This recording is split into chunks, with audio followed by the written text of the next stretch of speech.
ఈ ఆధ్యాత్మిక సత్యం మిమ్ములను ఓ వినూత్న మార్గంలో పయనింపచేస్తుంది. ఆ మార్గం మీకు ఉన్నత జ్ఞానాన్ని, ఆనందాన్ని కలిగింపచేస్తుంది. తద్వారా మీ జీవితంలో సరికొత్త మార్పు వస్తుంది. ధ్యానం, ధ్యానానుభవాల పరంపరే ఈ ఆధ్యాత్మిక సత్యం. సంపూర్ణ ప్రశాంతతతో చూడండి. కేవలం సాక్షిగా చూడండి. పూర్తిగా మమేకమవ్వండి. దేన్ని అన్వయించకండి. ఆలోచన వస్తే ఆలోచన నిలిపి దీర్ఘంగా శ్వాసించండి. సంపూర్ణంగా లీనమవ్వండి. ఇది మీ అభ్యున్నతికి.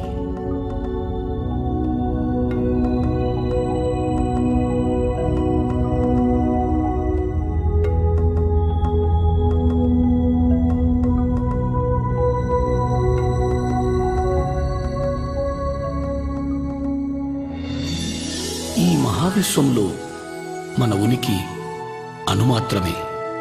ఇక్కడ మన అందరి తాపత్రయం మంచి ఆరోగ్యం, సంసారం, సంపద, శాంతి, జ్ఞానాల కొరకే. మొత్తం మీద అన్ని సమయ సందర్భాల్లో ఆరోగ్య, ఆనందమయ జీవనం కోసమే మన తాపత్రయం. అయినా దాన్ని మనం పొందగలుగుతున్నామా? తప్పక పొందగలం.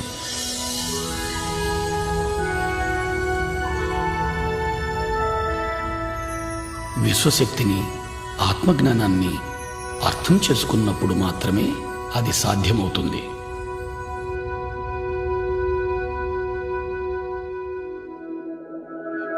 ఇప్పుడు విశ్వశక్తి గురించి తెలుసుకుందాం.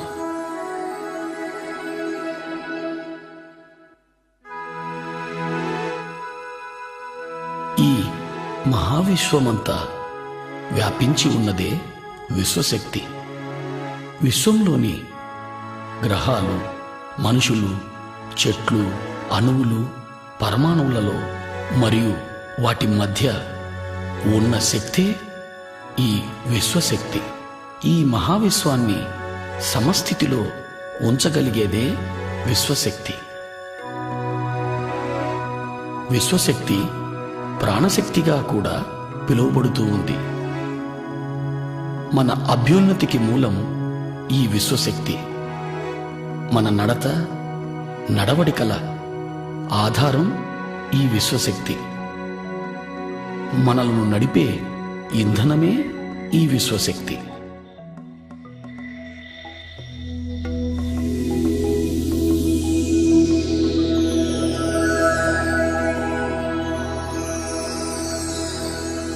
నిద్రలోనూ, సంపూర్ణ నిశ్శబ్దంలోనూ మనం కొద్దిగా ఈ విశ్వశక్తిని పొందుతున్నాం. అలా పొందిన శక్తిని మన దినచర్యలలోని మనో కార్యక్రమాలకు, అంటే చూడడం, మాట్లాడడం, కదలడం, ఆలోచించడం లాంటి అన్ని శారీరక కార్యక్రమాలకు వాడుతున్నాం. నిద్రలో పొందే ఈ పరిమిత శక్తి మన అన్ని పనులకు సరిపడదు. అందుకే నీరసం, నిస్సత్తువ, ఆతురత, మానసిక ఒత్తిడి, నిస్పృహ, తద్వారా అన్ని రకాల మానసిక, శారీరక రుగ్మతలు వస్తున్నాయి. వీటి నుంచి విముక్తి పొందడానికి ఏకైక మార్గం అత్యధికంగా విశ్వశక్తిని పొందడం. అధిక విశ్వశక్తిని పొందే ఏకైక మార్గం ధ్యానం. అధికంగా విశ్వశక్తిని పొందడం ద్వారా ఆరోగ్యమయ, ఆనందమయ జీవితాన్ని గడపగలుగుతాం.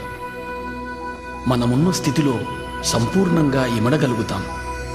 ఉన్న స్థితిని సంపూర్ణంగా అర్థం చేసుకోగలుగుతాం.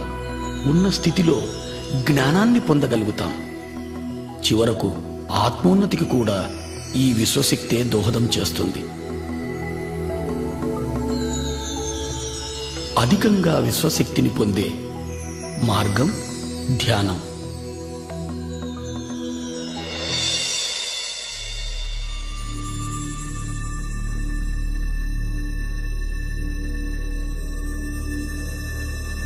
నిద్ర ఎరుకలేని ధ్యానం. ధ్యానం ఎరుకతో నిద్ర. నిద్రలో పరిమిత శక్తిని పొందుతాం, ధ్యానంలో అపరిమితంగా శక్తిని పొందుతాం.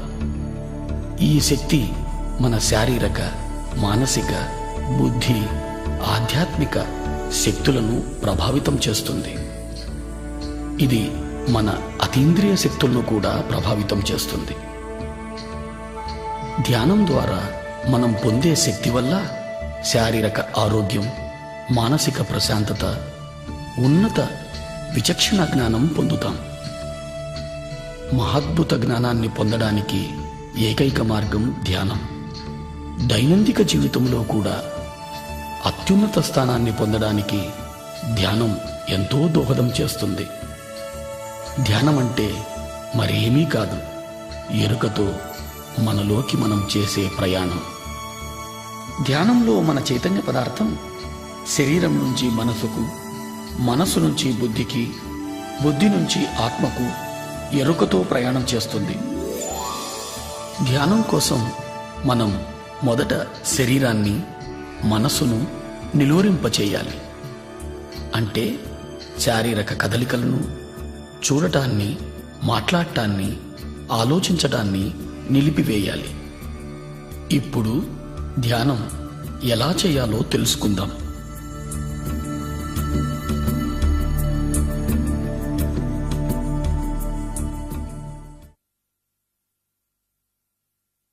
ధ్యానానికి ముఖ్యమైనది ఆసనం. స్థిరమైన, సుఖమైన ఏదైనా ఒక ఆసనాన్ని ఎంచుకోవాలి. నేల మీద కానీ, మరే ఇతర కుర్చీలు, బల్లలు లాంటి వాటి మీద కూర్చొని కూడా చేయవచ్చు. ధ్యానం ఏ సమయంలోనైనా చేయవచ్చు. ముఖ్యమైనది అనుకూలంగా ఉండగలిగే స్థలమై ఉండాలి. హాయిగా కూర్చొని కాళ్ళు రెండు ఒకదానితో ఒకటి చేర్చి, చేతి వేళ్లల్లో వేళ్లుంచి, కళ్ళు మూసుకొని లోపల కానీ బయట కానీ ఏ శబ్దమూ చేయకుండా, ఏ మంత్రమూ జపించకుండా శరీరాన్ని పూర్తిగా తేలిక చేయాలి.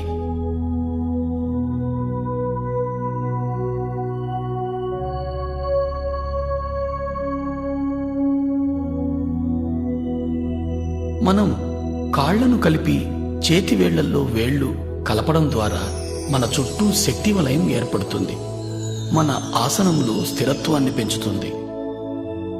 కళ్ళు మనోద్వారాలు కాబట్టి కళ్ళు రెండూ మూసుకోవాలి.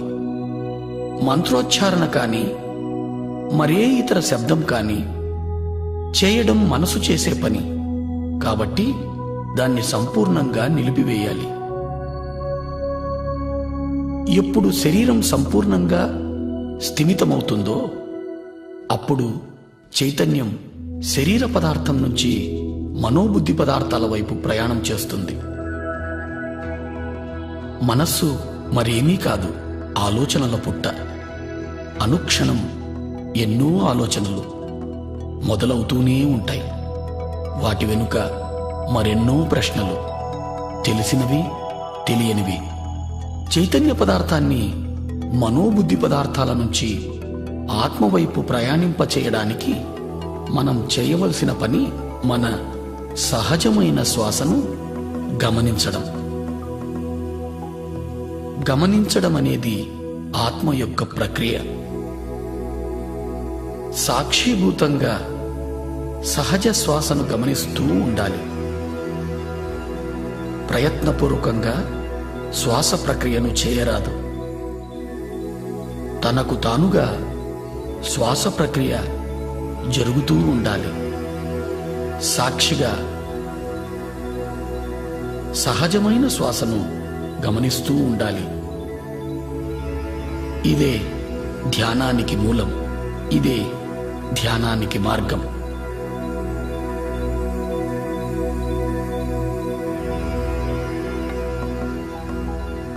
ఆలోచనల వెంట పోరాదు. ప్రశ్నలలో చిక్కుకోరాదు. ఆలోచనలను తుంచి ధ్యాసను శ్వాస వైపు మరల్చాలి. సహజమైన శ్వాసను మాత్రమే గమనిస్తూ ఉండాలి. పూర్తిగా శ్వాసతోనే ఉండాలి. అప్పుడు ఆలోచన సాంద్రత క్రమంగా తగ్గడం మొదలవుతుంది. క్రమంగా శ్వాస పరిమాణం కూడా పలుచబడుతూ చిన్నదవుతూ వస్తుంది.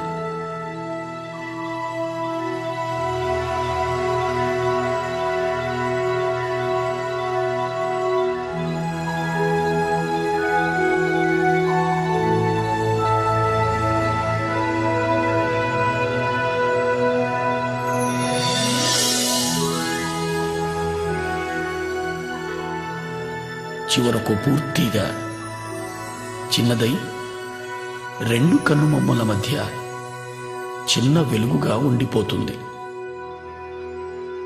ఈ స్థితిలో ఆలోచనలు ఉండవు,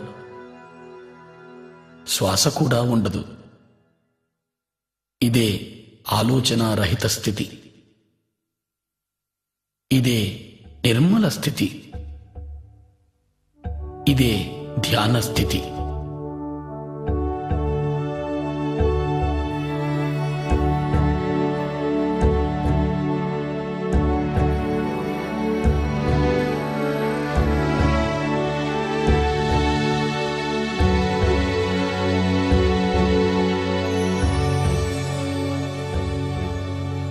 ఈ స్థితిలోనే విశ్వశక్తి మనలోకి ప్రవహించడం మొదలవుతుంది. ఎప్పుడైతే మనం అధికంగా ధ్యానం చేస్తామో అధికంగా విశ్వశక్తిని పొందడం జరుగుతుంది.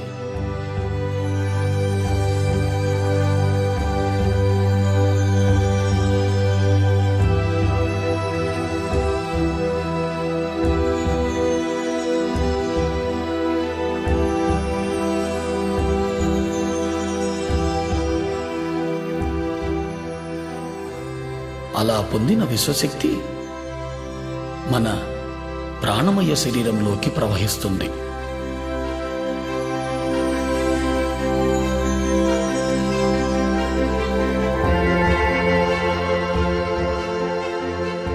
ప్రాణమయ శరీరం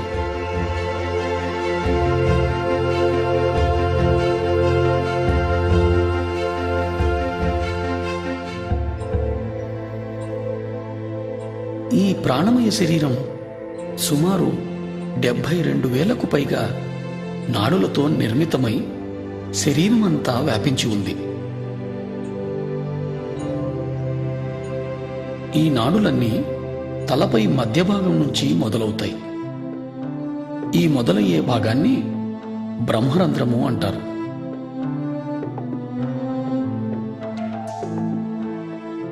ఈ నాడులన్నీ తలపై భాగంలో ఉన్న బ్రహ్మరంధ్రం నుంచి ప్రారంభమై దేహమంతా చెట్ల వేర్లలా వ్యాపించి ఉన్నాయి.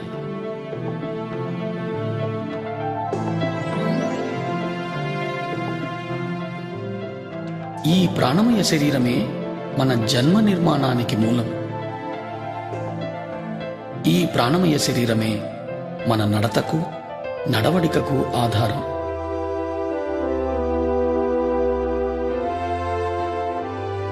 మన ప్రాణమయ శరీరం విశ్వశక్తిని నిద్రలోనూ ధ్యానంలోనూ పొందుతూ ఉంటుంది.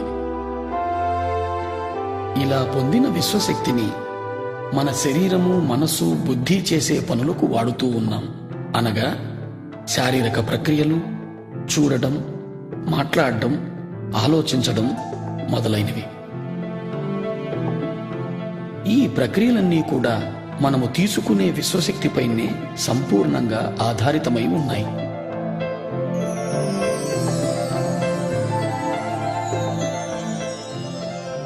మనలోకి ప్రవహించే విశ్వశక్తి సంపూర్ణంగా మన ఆలోచనలపైనే ఆధారితమై ఉంది.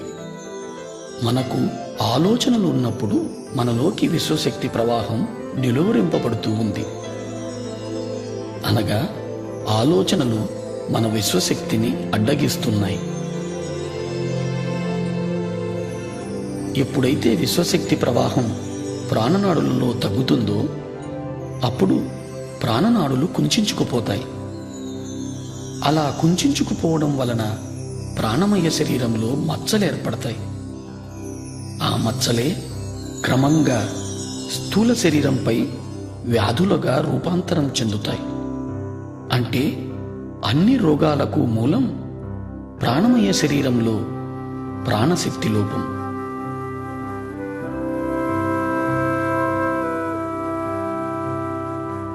ధ్యానంలో మనము అపారమైన విశ్వశక్తిని పొందుతాం.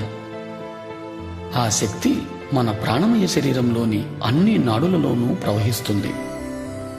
ఎప్పుడైతే ఈ విశ్వశక్తి మన నాడులలో ప్రవహిస్తుందో ఆ ప్రవాహపు తీవ్రతకు నాడులలో ఉన్న అడ్డంకులన్నీ తొలగిపోయి మచ్చలన్నీ మాసిపోతాయి.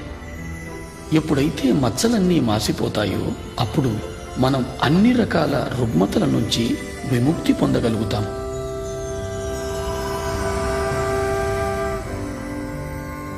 ఎప్పుడు ఈ విశ్వశక్తి మన బ్రహ్మరంధ్రం గుండా ప్రవహించడం మొదలవుతుందో తలభాగం భారంగా ఉన్నట్లు అనిపిస్తుంది, లేదా శరీరం అంతా కూడా భారంగా అనిపించవచ్చు.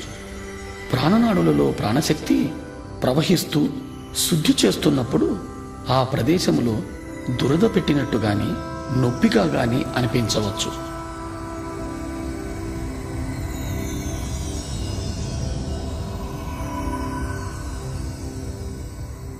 ఈ నొప్పులన్నింటికీ ఎలాంటి మందులు వాడనవసరం లేదు.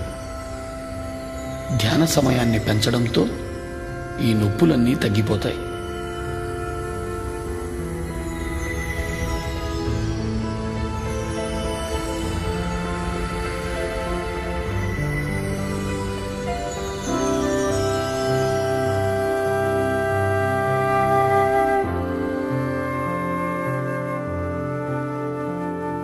అత్యధికంగా విశ్వశక్తిని పొందడం ద్వారా మనం అన్ని రకాలైన శారీరక మానసిక రుగ్మతల నుంచి విముక్తి పొందగలుగుతాం.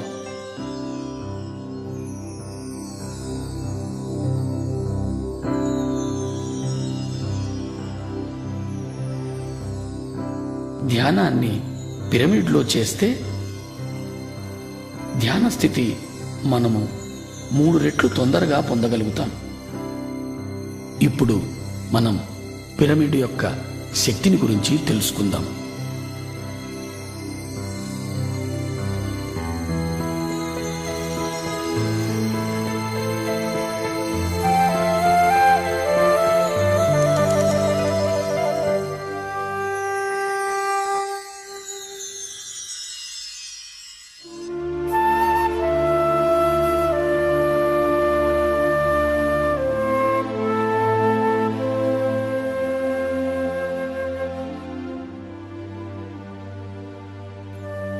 ఈ పృథ్వీపైన అత్యధికంగా విశ్వశక్తిని పొందే ఏకైక కట్టడం పిరమిడ్. 52 డిగ్రీలు 51 నిమిషాల కోణంలో ఇది నిర్మితమై ఉంది. ఈ కోణం వల్లనే పిరమిడ్ అత్యధికంగా విశ్వశక్తిని పొందగలుగుతోంది. పిరమిడ్ని ఏ పదార్థంతోనైనా నిర్మించవచ్చు. పదార్థాల వల్ల పిరమిడ్ పొందే విశ్వశక్తిలో ఏ మార్పు రాదు. పిరమిడ్ని అన్ని దిక్కులకు సమంగా ఉంచాలి. అంటే తూర్పు, పడమర, ఉత్తరం, దక్షిణం అన్ని వైపులకు.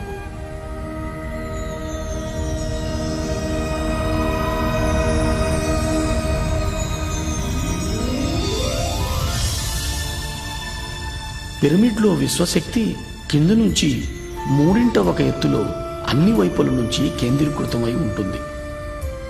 ఈ ప్రదేశాన్ని కింగ్స్ చేంబర్ లేదా నాభిస్థానం అని అంటారు.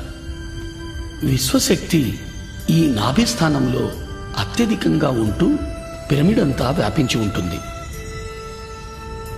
పిరమిడ్ శిఖరంలో క్రిస్టల్ అమర్చబడి ఉంటుంది.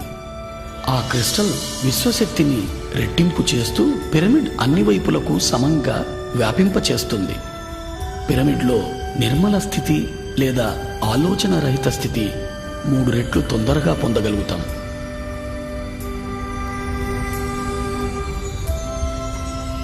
పిరమిడ్లో ధ్యానం ఇతర లోకాలతో అనుసంధానానికి దోహదం చేస్తుంది. పిరమిడ్లో ధ్యానం అన్ని రకాల రుగ్మతల నుంచి విముక్తుల్ని చేస్తుంది. అన్ని రకాల ధ్యానానుభవాల కోసం పిరమిడ్ ధ్యానం ఎంతో ఉపయోగపడుతుంది.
ఇంతవరకు మనం ఏమి తెలుసుకున్నామో ఒకసారి మననం చేసుకుందాం. ధ్యానం చైతన్య పదార్థం ఆత్మవైపు చేసే ప్రయాణం. దాని కొరకు శరీరాన్ని, మనసును, బుద్ధిని దాటాల్సి ఉంటుంది. స్థిర సుఖ ఆసనాన్ని ఎంచుకోవడం ద్వారా శారీరక విశ్రాంతిని పొంది తద్వారా చైతన్య పదార్థం మనోబుద్ధి పదార్థాల వైపు ప్రయాణిస్తుంది. మన సహజ శ్వాసను గమనించడం ద్వారా మనోబుద్ధి పదార్థాల నుంచి ఆత్మవైపు ప్రయాణం చేస్తుంది. ఎప్పుడైతే మనం శరీరము, మనస్సు, బుద్ధి పదార్థాలను దాటుతున్నామో అప్పుడు మనలోకి విశ్వశక్తి ప్రవహిస్తుంది. విశ్వశక్తి ప్రవాహం వలన ప్రాణనాడులు శుద్ధి గావింపబడుతున్నాయి. ఏ ఔషధము లేకుండా ఆరోగ్యవంతమైన జీవితాన్ని పొందగలుగుతున్నాం. మానసిక ఒత్తిడి, మనస్సు సంబంధమైన అన్ని రకాలైన సమస్యల నుంచి విముక్తి పొందగలుగుతున్నాం. మరింత అధికంగా ధ్యానం చేయడం ద్వారా మనస్సు అధిక ప్రశాంతతను పొంది ఉత్తమ జ్ఞాపక శక్తిని పొందగలుగుతున్నాం. ధ్యానం అధికంగా చేయడం ద్వారా మన అవగాహన శక్తి పెరుగుతుంది. తద్వారా పరస్పర సంబంధాలు మెరుగవుతున్నాయి. ధ్యానం సంసార జీవితంలో సుఖం, సంతోషాలను పెంచుతూ ఉంది. మనస్సు నిలకడగా ఉంటూ ఆరోగ్యకరమైన, ఆనందకరమైన జీవితాన్ని అనుక్షణం పొందగలుగుతాం. ధ్యానం ద్వారా మనము అన్ని రకాలైన సమస్యల నుంచి పరిష్కారం పొందగలుగుతాం. ధ్యానంలో అన్ని ఉన్నత స్థితులు పొందడం కోసం మనం క్రమం తప్పకుండా ప్రతిరోజు ధ్యానం చేయాలి. ధ్యానం ఏ స్థలంలోనైనా చేయవచ్చు, ఏ సమయంలోనైనా చేయవచ్చు. ప్రయాణ సమయంలో కూడా ధ్యానం చేయవచ్చు. ఒక్కసారి ధ్యానానికి కూర్చుంటే కనీసం మన వయస్సు ఎంతనో అన్ని నిమిషాల సేపు ధ్యానం ఆచరించాలి. అంటే 30 సంవత్సరాల వారు 30 నిమిషాల సేపు ధ్యానం చెయ్యాలి.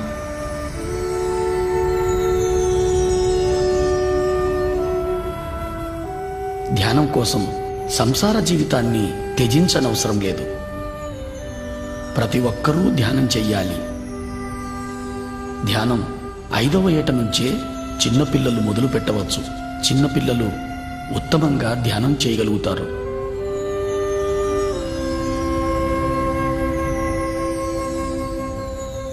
ధ్యానం నేర్వడం కోసం ఏ గురువు కోసము వెతకనవసరం లేదు. మన గురువు మనలోనే ఉన్నాడు. మన శ్వాసే మన గురువు. ఇది ప్రతి ఒక్కరికి వర్తిస్తుంది.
మన చైతన్యం ఆత్మవైపు చేసే ప్రయాణం ధ్యానం.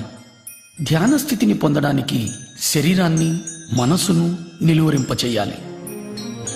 ఎప్పుడైతే శరీరాన్ని, మనసును నిలువరింపచేస్తామో అప్పుడు మన చైతన్య పదార్థం ఆత్మవైపు ప్రయాణం చేస్తుంది. అప్పుడు మనలోకి అపారంగా విశ్వశక్తి ప్రవహిస్తుంది. ఎక్కువగా ధ్యానం చేయడం ద్వారా ఆత్మజ్ఞానాన్ని పెంచుకోగలుగుతాం. ఇప్పుడు మనం జ్ఞానం అంటే ఏమిటో తెలుసుకుందాం. ధ్యానం మనల్ని ఉన్నత జ్ఞానం వైపు నడిపిస్తుంది. జ్ఞానం అంటే మరేమీ కాదు, అనుభవం. అనుభవం అంటే సంపూర్ణంగా ఆత్మసహితంగా జీవించడం. అధికంగా సాధన చేయడం ద్వారా అధిక శక్తిని పొందగలుగుతున్నాం. అధిక శక్తి ద్వారా ప్రతి సందర్భంలోనూ సంపూర్ణంగా ఇమడగలుగుతాం. సంపూర్ణంగా ఇమడగలగడం ద్వారా ఉన్నత జ్ఞానాన్ని పొందగలుగుతాం.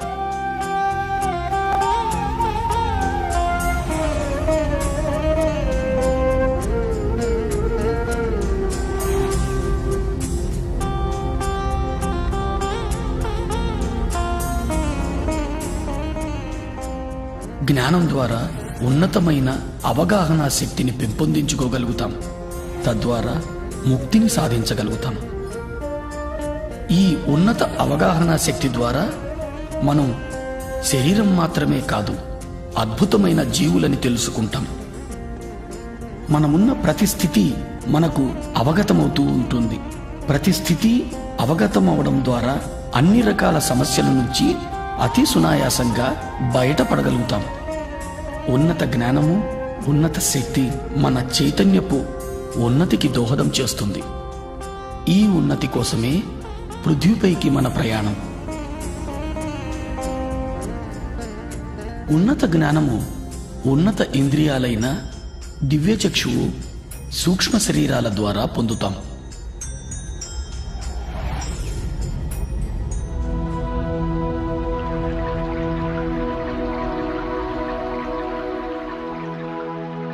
దివ్యచక్షువు అద్భుతమైన ఆత్మ యొక్క ఇంద్రియం.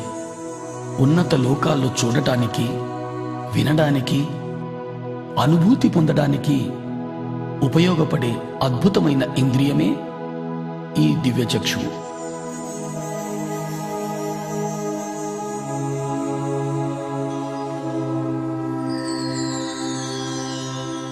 అత్యధికంగా ధ్యాన సాధన ద్వారా అధికంగా విశ్వశక్తిని గ్రహించడం జరుగుతుంది. అధికంగా పొందిన విశ్వశక్తి మనలో దివ్యచక్షువును ఉత్తేజితం చేస్తుంది. ధ్యానికి ఇదో అద్భుతమైన అనుభవం.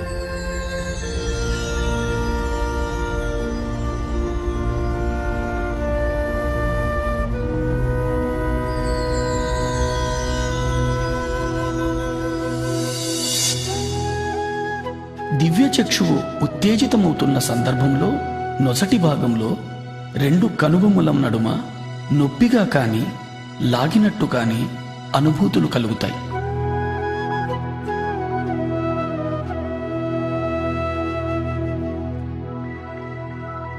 రకరకాల వర్ణాలు మన చుట్టూ పరిభ్రమిస్తున్నట్టు తెలుస్తుంది.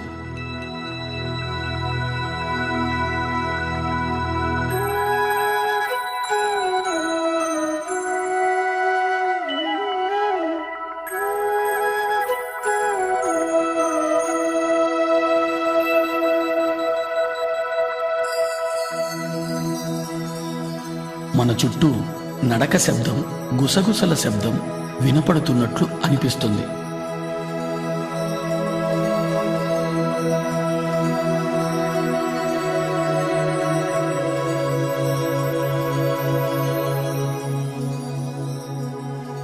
మనం ఓ పెద్ద చీకటి సొరంగంలో ప్రయాణిస్తున్న అనుభూతి కలుగుతుంది.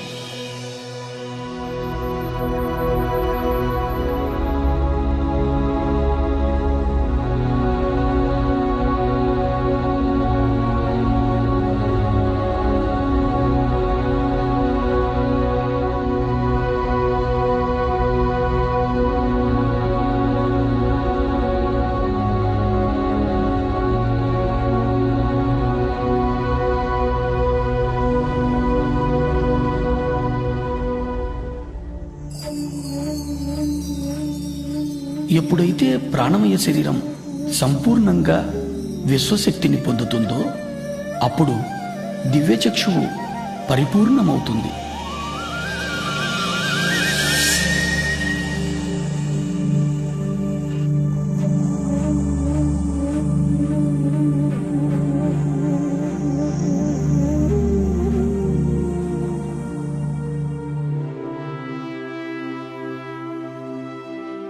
దివ్యచక్షువు పరిపూర్ణం పొందిన తరువాత మనం సుస్పష్టమైన దృశ్యాలను ఈ లోకానికి ఇతర లోకానికి చెందినవి చూడగలుగుతాం.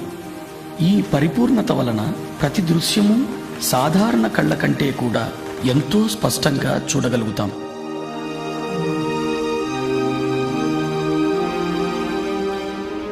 మనం ఇతర లోకాల విషయాలను కూడా చాలా స్పష్టంగా చూడగలుగుతాం.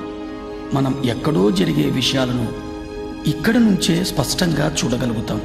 మనం ఎన్నో దృశ్యాలను ఎన్నో విషయాలను చాలా స్పష్టంగా చూడగలుగుతాం.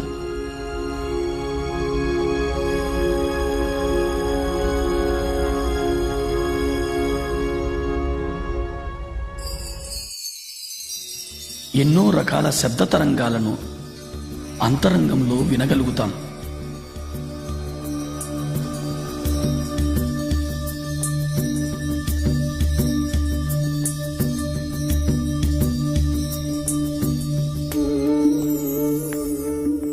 ఎందరో మహానుభావులను మనం ఎరిగిన రూపంలో వారిని చూడడం జరుగుతుంది.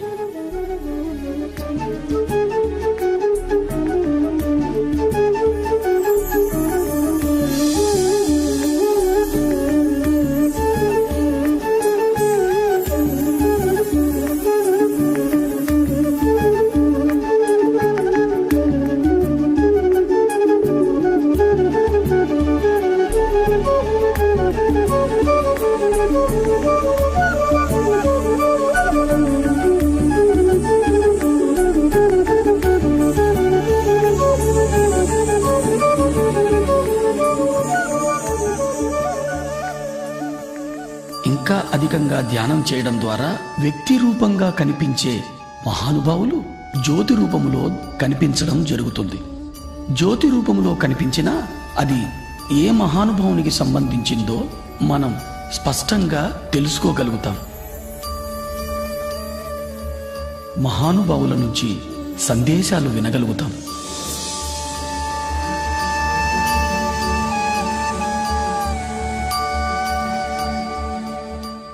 చీకటి సొరంగంలో ప్రయాణిస్తూ చివరకు దివ్యమైన తేజంలో లీనమవుతున్నట్టు అనుభూతి పొందుతాం.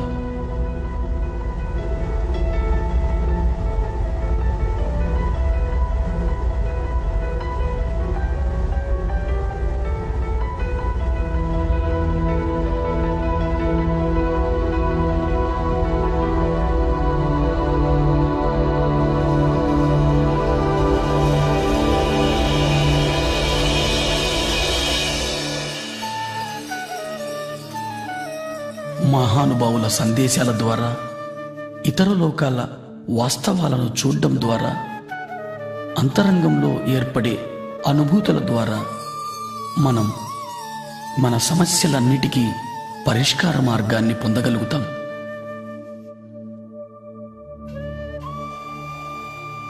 తద్వారా మన నడత మారుతుంది, మన నమ్మకాలలో మార్పు వస్తుంది. ఇదే ఈ దివ్యచక్షువు ద్వారా మనం పొందే అద్భుతమైన అనుభవం. ఈ దివ్యచక్షువు అనుభవం తరువాత మన దైనందిక జీవితంలో కూడా ఎన్నో ఉన్నతమైన మార్పులను గమనించడం జరుగుతుంది.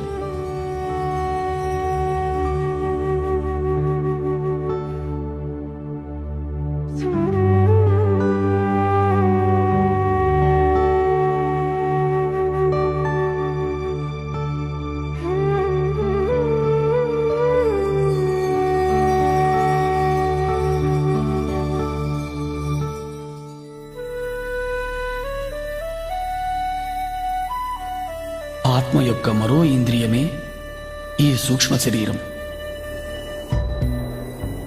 ఇతర లోకాలలో విహరించడానికి, ఇతర లోకాల జ్ఞానాన్ని పొందడానికి ఉపయోగపడే సాధనం సూక్ష్మ శరీరం. సూక్ష్మ శరీరం మన చైతన్య పదార్థపు మరో రూపం, మన స్థూల శరీరపు ప్రతిరూపంలా ఉంటుంది. సాధారణ స్థితిలో చైతన్య పదార్థం మన స్థూల శరీరమంతా వ్యాపించి ఉంటుంది. ఎప్పుడు మనం సంపూర్ణంగా విశ్వశక్తిని పొందుతామో, ఎప్పుడు మనకు సూక్ష్మ శరీర యానం చేయాలనే అనుభూతి కలుగుతుందో, అప్పుడు మన చైతన్య పదార్థం సూక్ష్మ శరీర రూపంలో యానం చేస్తుంది. సాధారణంగా సూక్ష్మ శరీర యానపు అనుభవాన్ని ఎరుక లేకుండా నిద్రలో మనం పొందుతున్నాం. వీటినే మనం కలలు అంటాం. ఎరుకతో మనము ఈ సూక్ష్మ శరీర యానపు అనుభవాన్ని పొందే అవకాశం ఒక్క ధ్యాన స్థితిలో మాత్రమే జరుగుతుంది. సూక్ష్మ శరీరం కాల పరిస్థితులకు అతీతంగా ప్రయాణించగలదు. ఎరుకతో సూక్ష్మ శరీర యానం చేసిన తరువాత సరికొత్త కోణంలో జీవిత గమనాలను దర్శించడం జరుగుతుంది.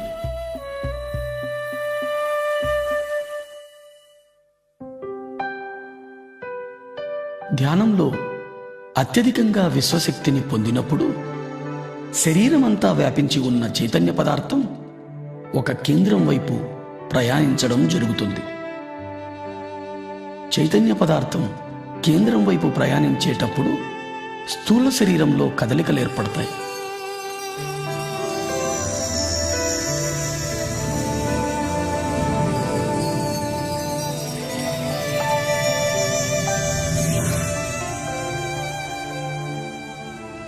మనం మన శరీరమంతా తేలికైపోతున్న అనుభూతి పొందుతాం. మన కాళ్ళు చేతులు లేవేమో అనే భావన కలుగుతుంది. మన శరీరం పూర్తిగా తేలికగా దూదిపించేలా అనిపిస్తుంది. శరీరంలోని వివిధ ప్రదేశాలలో కదలికలను గమనిస్తాం. ఒక్కొక్కసారి పూర్తి శరీరం తిరుగుతున్నట్లు అనిపిస్తుంది. ఇవే సూక్ష్మ శరీరపు కదలికల అనుభవాలు.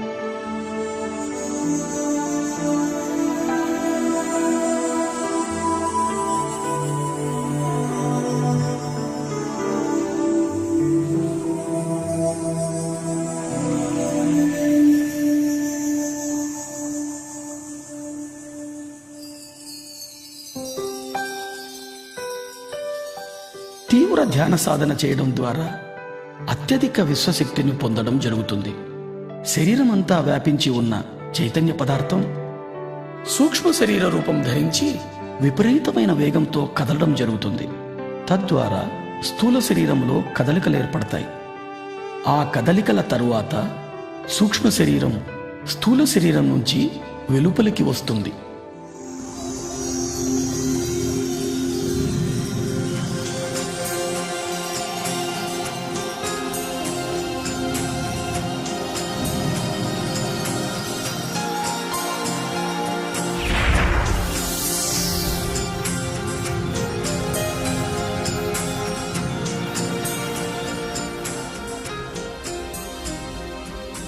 అలా వెలుపలికి వచ్చిన సూక్ష్మ శరీరానికి స్థూల శరీరానికి మధ్య తెల్లటి వెండి తీగ లాంటి పదార్థం అనుసంధానమై ఉంటుంది.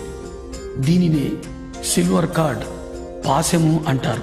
ఈ సిల్వర్ కార్డ్ అనేది అధిక శక్తితో కదిలే చైతన్య పదార్థమే.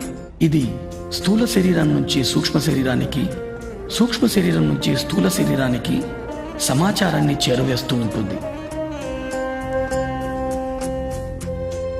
సూక్ష్మ శరీర యానం మన చైతన్య పదార్థంతో చేసే ప్రయాణం. ఈ ప్రయాణం అన్ని లోకాలకు చేయవచ్చు. సూక్ష్మ శరీర యానం చేయడం ద్వారా అపారమైన ఆత్మ విజ్ఞానాన్ని పొందుతాం. సూక్ష్మ శరీరం అన్ని రకాలైన పదార్థాల గుండా ప్రయాణించగలుగుతుంది. అంటే భూమి, నీరు, అగ్ని, ఆకాశం, వాయువు.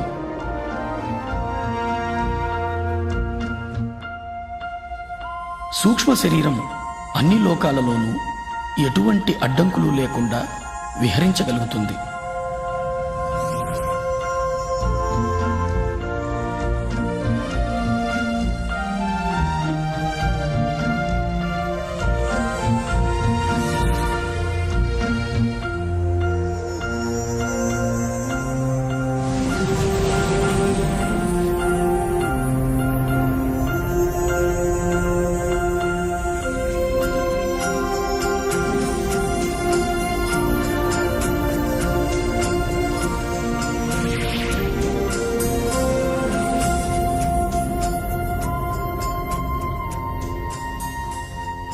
సూక్ష్మ శరీరం బయటకు వచ్చిన తరువాత స్థూల శరీరాన్ని చూడడం జరుగుతుంది. ఇది ఓ మహత్తరమైన అనుభవం.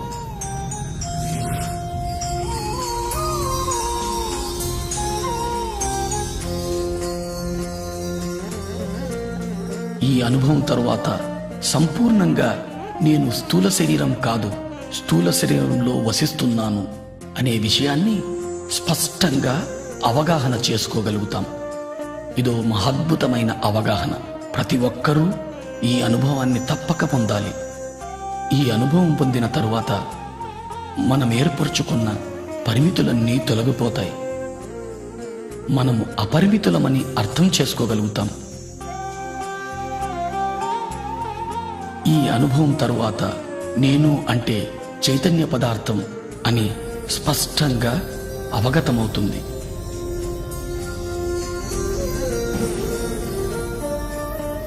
సరికొత్త కోణంలో జీవితాన్ని దర్శించడం మొదలవుతుంది.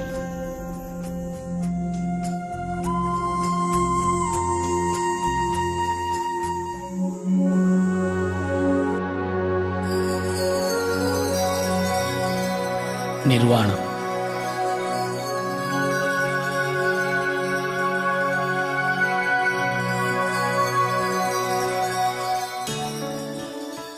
అధిక ధ్యాన సాధన ద్వారా అధిక విశ్వశక్తిని పొందడం జరుగుతుంది. అధిక విశ్వశక్తి ఏ సందర్భంలోనైనా సంపూర్ణంగా ఇమడడానికి దోహదం చేస్తుంది.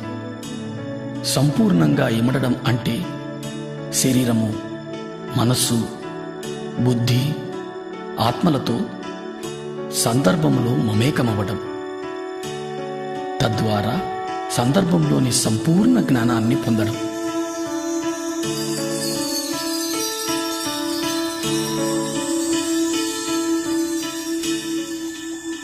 సాధారణ వ్యక్తి జీవితంలో అనుభవాలను మాత్రమే పొందుతాడు. అనుభవంలో ఇమిడి ఉన్న జ్ఞానాన్ని అవగతం చేసుకోలేడు. ఎందుకంటే అనుభవాలను స్థూల రూపంలో మాత్రమే చూడగలుగుతాడు. ధ్యాని జీవితానుభవాలను సంపూర్ణంగా అవగతం చేసుకోగలుగుతాడు. ఎందుకంటే ధ్యానికి తెలుసు తాను శరీరం మాత్రమే కాదు, శరీరంలో నివసిస్తున్నాను అని. తనకు తెలుసు జీవితంలో ఏర్పడే అనుభవాలన్నీ కూడా తన ఆత్మోన్నతి కోసమేనని. ధ్యానంలో అనుభవాలు పొంది వాటి ద్వారా పొందిన జ్ఞానాన్ని జీవితానికి అన్వయింపచేసుకున్నప్పుడు సరికొత్త అవగాహన శక్తి లభిస్తుంది. ఈ సరికొత్త అవగాహన శక్తి ద్వారా జీవితాన్ని వేల కోణాల్లో దర్శించడము, అనుభవించడము, అవగతం చేసుకోవడము జరుగుతుంది. తద్వారా మన అవగాహన శక్తి, మన దృక్పథము, మన జ్ఞానము అన్నీ మరింతగా విస్తారింపబడతాయి. ఇది మన చైతన్య విస్తారానికి దోహదం చేస్తుంది.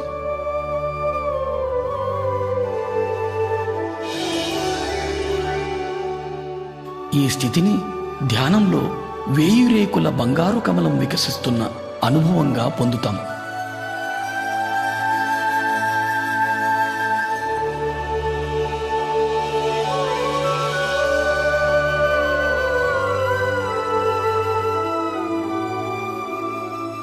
ప్రతి ఒక్క రేకు జీవితపు ఒక సరికొత్త కోణపు అవగాహన.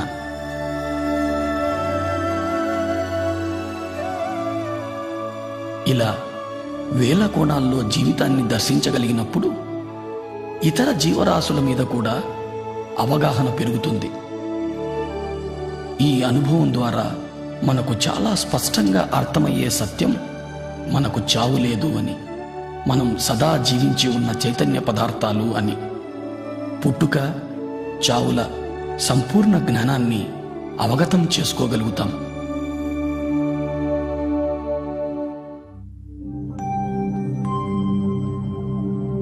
జనన మరణాలు.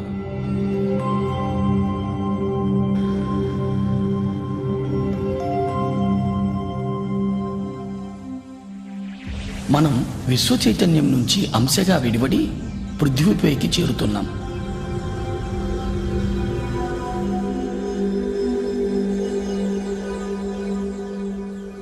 మూలం నుంచి విడివడిన అంశకు ప్రాణమయ శరీరమే ఆధారం.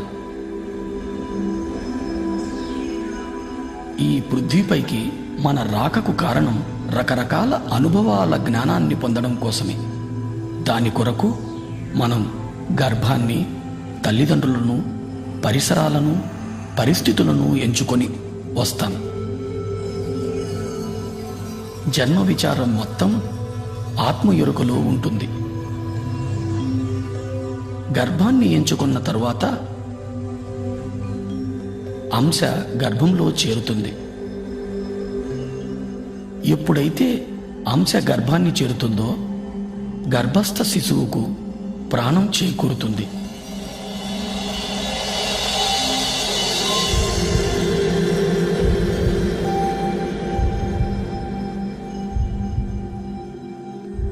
అంశ ప్రాణమయ శరీరంలో శక్తి ఆధారంగా ప్రాణి స్థూల శరీర నిర్మాణం జరుగుతుంది. అంశ సంపూర్ణంగా మూలంతో అనుసంధానమై ఉంటుంది. అది ప్రాణిగా తొలి శ్వాస తీసుకునే వరకు. తల్లి గర్భంలో నుండి బయటకు రాగానే ప్రాణిగా బయటి శ్వాస తీసుకోవడం జరుగుతుంది.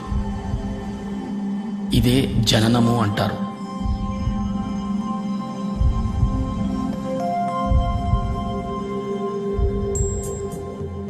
తొలి శ్వాస నుంచి 7వ ఏట వరకు ప్రాణి మూలపు అవగాహన కలిగి ఉంటుంది. మనస్సు నిర్మాణం 7వ ఏట నుంచి మొదలై 14వ ఏటకు పరిపూర్ణమవుతుంది. బుద్ధి నిర్మాణం 14వ ఏట మొదలై 21 నాటికి పరిపూర్ణమవుతుంది. 21 నుంచి 28 వరకు శరీరము, మనస్సు, బుద్ధి మూడింటి కలయికల జీవిత అనుభవాన్ని పొందుతాం. 28వ ఏట నుంచి జీవితం పూర్తిగా ఆత్మజ్ఞానం మీదనే ఆధారితమై ఉంది. ఆత్మజ్ఞాన అవగాహన లేకుండా చైతన్యం శరీరము, మనసుల మధ్య ఉండిపోతుంది. తద్వారా జీవితంలో దుఃఖం మొదలవుతుంది. ఎందుకంటే పరిస్థితులు ఎందుకు ఏర్పడుతున్నాయో అర్థం కాదు. ప్రతి స్థితి ఎంతో క్లిష్టతరంగా అనిపిస్తుంది. పరిమిత అవగాహనతో జీవితం జడంగా తయారవుతుంది. విశ్వశక్తి ప్రవాహం నుంచి దూరం అవ్వడం, తద్వారా శరీరంలో అనారోగ్యం, మానసిక ఒత్తిడులు, పర్యవసానంగా అస్తవ్యస్తమైన జీవితమంతా ఎరుక లేకుండానే గడిచిపోతుంది. తాను ఎందుకొచ్చానో అన్న విషయాన్ని సంపూర్ణంగా మరిచిపోతాడు.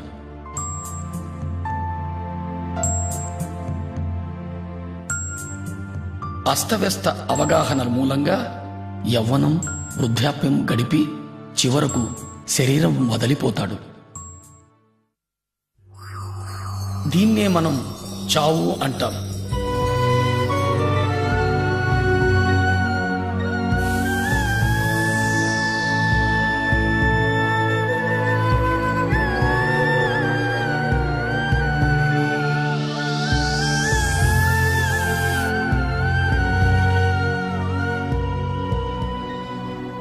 మరణం తరువాత కూడా జడమైన మనస్సు చైతన్యాన్ని మూలానికి చేరనీయదు.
పరిమిత అస్తవ్యస్త అవగాహనల మూలంగా తనకు తానే నరకాన్ని స్వర్గాన్ని నిర్మించుకొని అధమలోకాల్లోనే ఉండిపోతాడు.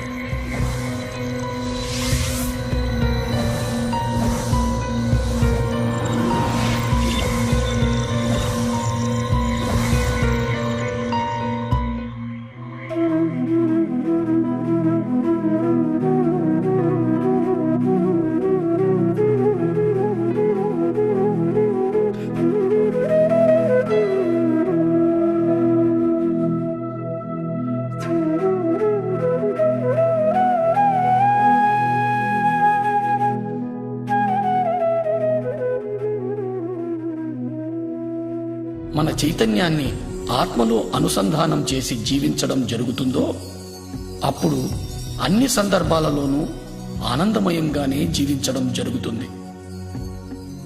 మరణానంతరం కూడా అధమలోకాల్లో కాక నేరుగా మూలానికే చేరుకుంటాడు.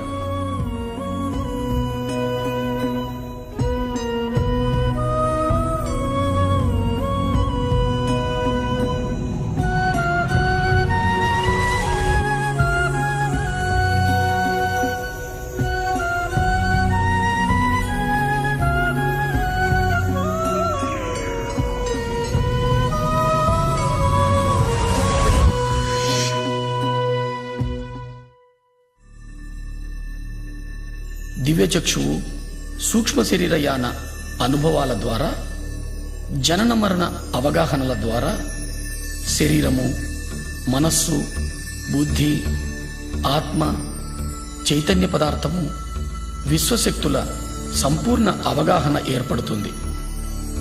నేను అంటే చైతన్య పదార్థమని, చైతన్య పదార్థమంటే విశ్వశక్తి జ్ఞానాల కలయికని పరిపూర్ణ అవగాహన ఏర్పడుతుంది.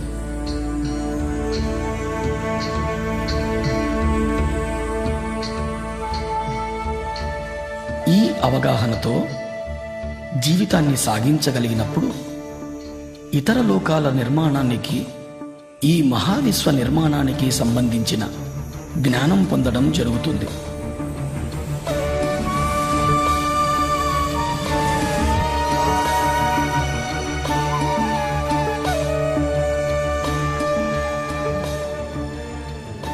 ఈ జ్ఞానంతో మనం అద్భుత సృష్టికర్తలు కాగలం.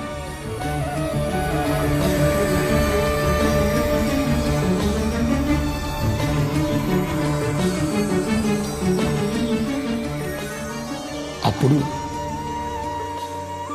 ఏది పలికినా కొత్తదనమే, ఏ ఆలోచన వచ్చినా నవనిర్మాణమే, ఏది చేసినా ఓ నవ సృష్టే.